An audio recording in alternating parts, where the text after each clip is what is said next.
राजधानी दिल्ली में अखिल भारत हिंदू महासभा का 64वां राष्ट्रीय अधिवेशन गढ़वाल भवन नई दिल्ली में आयोजित किया गया।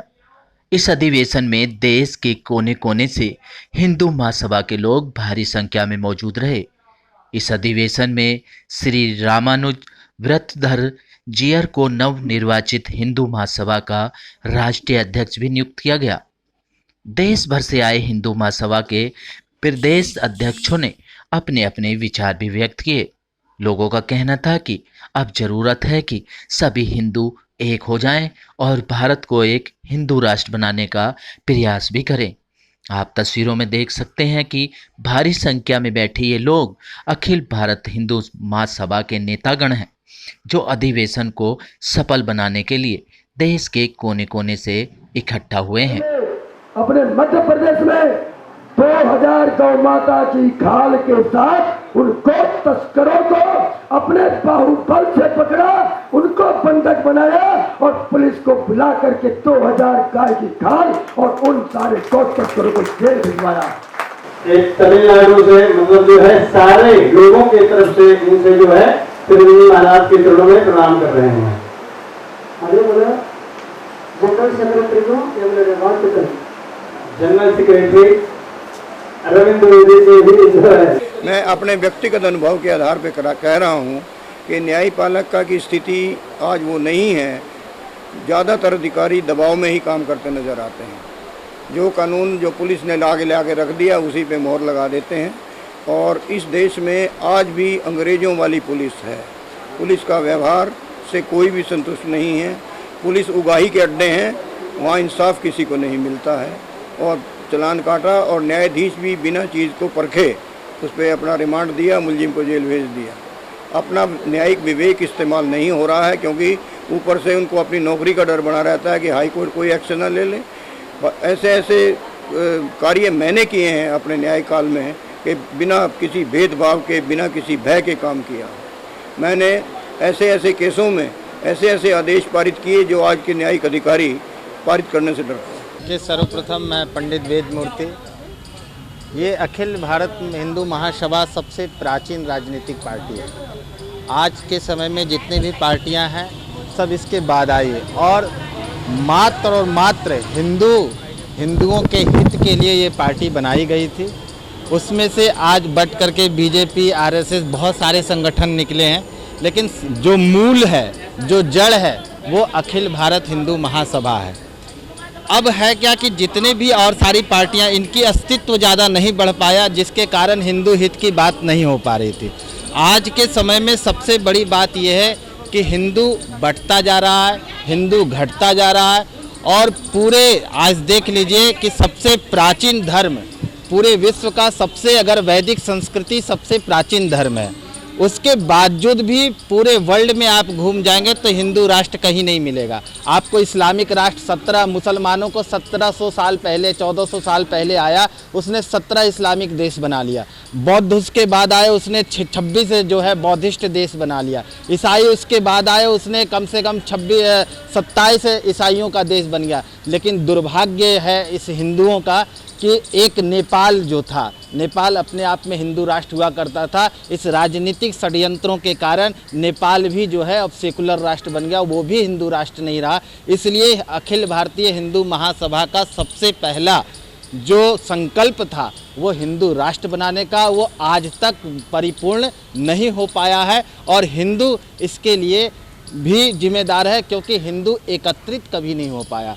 हिंदू आज जातियों में बटा हुआ है, प्रांतों में बटा हुआ है, संप्रदायों में बटा हुआ है। इसलिए आज के समय को देखते हुए हिंदुओं को एक पथ पे आना चाहिए। जिस तरह वीर सावरकर जी ने कहा था कि हिंदू हिंदू भाई भाई, उसके राजनीतिक लोगों ने क्या कर दिया, हिंदू, सिख, ईसाई सब आपस में भाई भाई। ये कभी आपस में भाई भाई नहीं है, ये मौका परस्त लोग हैं। इसलिए हिंदुओं को वीर सावरकर की जो बात उन्होंने कही थी, सिर्फ और सिर्फ हिंदू ही भाई भाई हो सकते हैं, अन्यथा कोई भाई नहीं। इस पथ पे हमें चल करके एक दिन इस देश को हिंदू राष्ट्र बनाना है और तभी भव्य श्री राम मंदिर का अयोध्या में निर्माण ही भी हो पाएगा, जब हम लोग हिंदू एकत्रित होंगे। हिंदू महासभा एक जड़ है, यहीं से राजनीति की उत्पत्ति हुई थी। लेकिन दुर्भाग्य है इस हिंदुओं का कि आज तक अखिल भारतीय हिंदू महासभा के होते हुए और उसके नाम पर कई सारे राजनीतिक पार्टियां आई,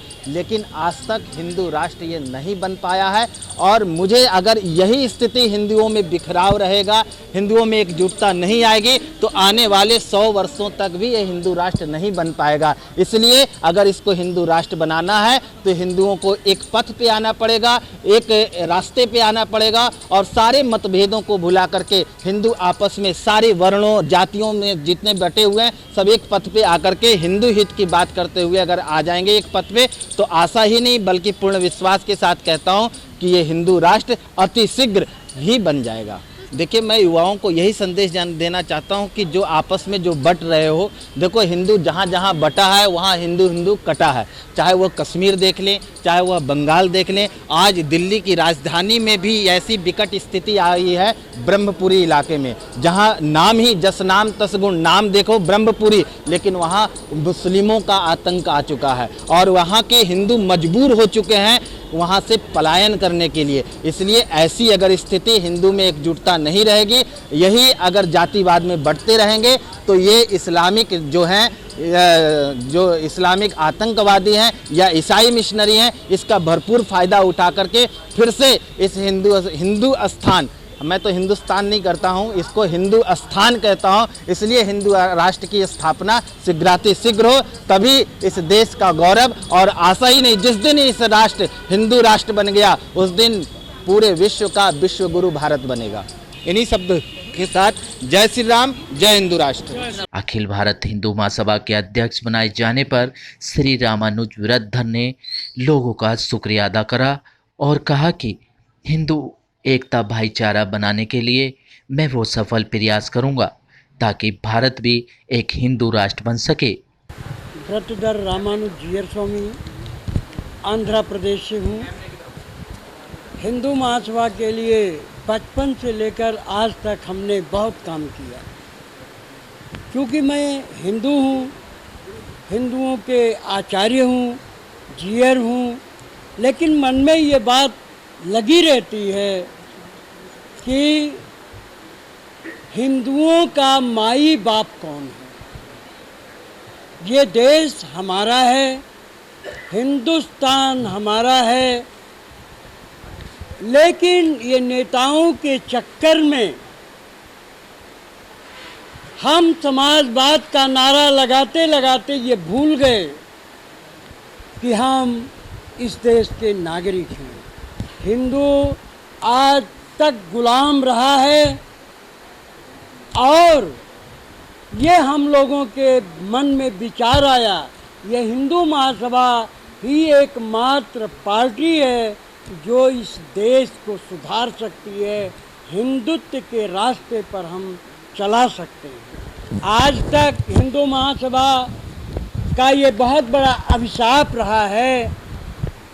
वीर सावरकर ने, पंडित मदन मोहन मालवीय ने जो ये सोच करके हिंदू महासभा बनाया था, वो सिर्फ मुसलमानों के अगेंस्ट हिंदू महासभा को खड़ी किया और उनका यही विचार था कि हिंदुत्व का प्रचार पूरे भारत देश संसार में हो और धर्म गुरु के मार्ग का अनुसरण करे।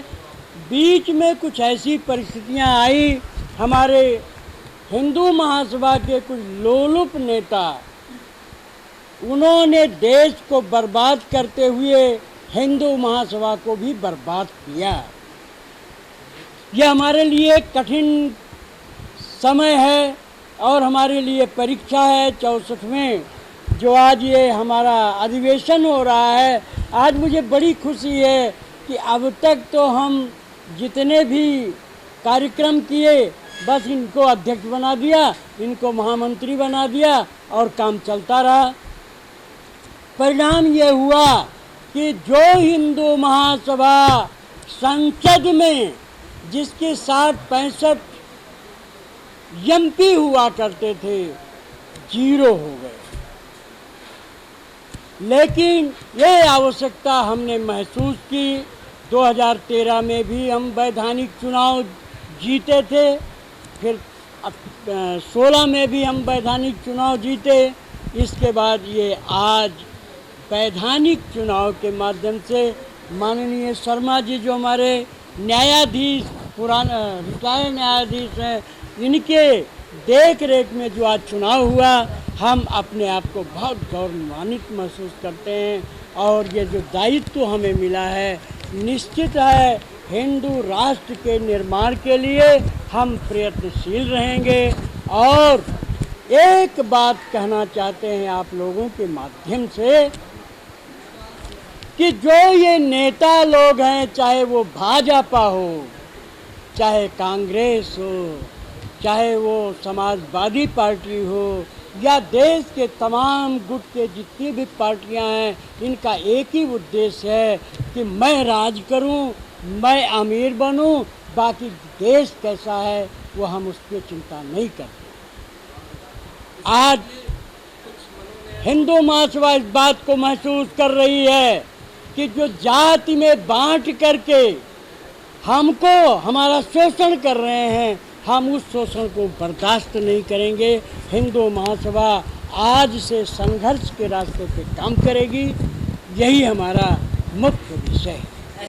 सिटी न्यूज़ दिल्ली संवाददाता रविंदर कुमार की रिपोर्ट।